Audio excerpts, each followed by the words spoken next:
Be bagažo, bet galbūt gėlių.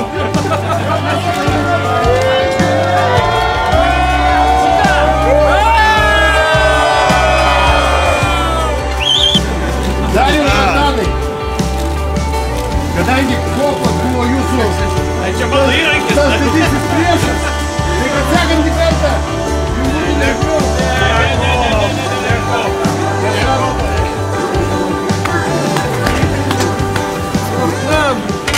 Ne visai toks Dakaras gal buvo, kokio mes tikėjomės. Bet mes turbūt, kad laimėjom Dakaro perrinktų variklių įskaitą ir tai yra neblogai. Tai va, taip kad dabar turėsim apmąstymam laiko iki kitų metų ir grįšim kaip visada gerai nusiteikę. Tikiuosi Darius jau nebekops jokias viršūnės prieš Dakarą. Tikrai prieš tai 2 metus to nebuvau patyręs ir nepasakyčiau, kad man nepatiko. Tai, ką reikėjo išgyventi ir patirti ir įveikti, tai iš tikrųjų tik tai mes, mūsų komandos ir visų mūsų, kurie mums patardavo ir padėdavo dėka, mes galiausiai esam čia finišavę galiausiai.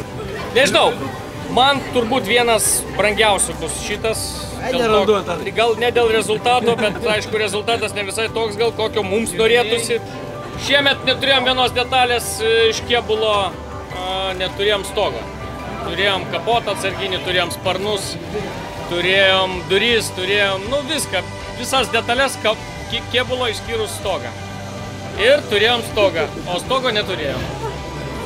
Labai stiprus visi lietuviai, čia tokia kaip lietuvių rinktinė, gal mes ir esam atskiri kaip klubai, kaip komandos, bet mes labai stipriai vieni kitus genam į finišą ir labai stipriai genam į gerą rezultatą.